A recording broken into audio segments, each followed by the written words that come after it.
Hi guys, in this book, Money Master the Game, Tony Robbins highlighted how legendary investor Ray Dalio structured his all-weather portfolio.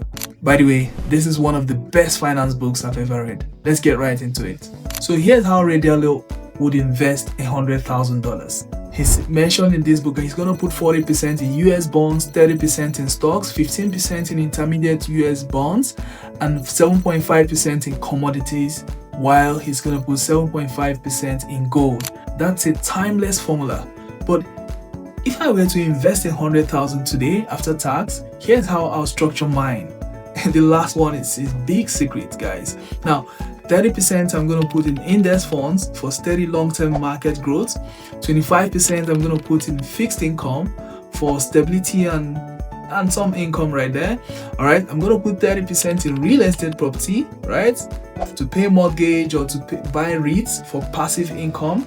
And 5%, the last one, I'm going to put in crypto. It's going to be small, but it's worth that exposure right there. And guess what? I'm going to put 10% in life insurance. This is one of my favorites. Now, why? Because life insurance isn't just protection, it's generational wealth, guys. With the right plan, that 10% could create over 1 million in cash value for your family. Okay? If you earned $100,000 today, this year, how would you invest it? I'll be happy to hear from you. Okay, this is not a financial advice, but just sharing education right here. Be sure to do your research before any investment. Now, I'd like you to drop your thoughts in the comment section, and if you'd like to see how much generational wealth you can build, click the link in my bio for a free personalized illustration.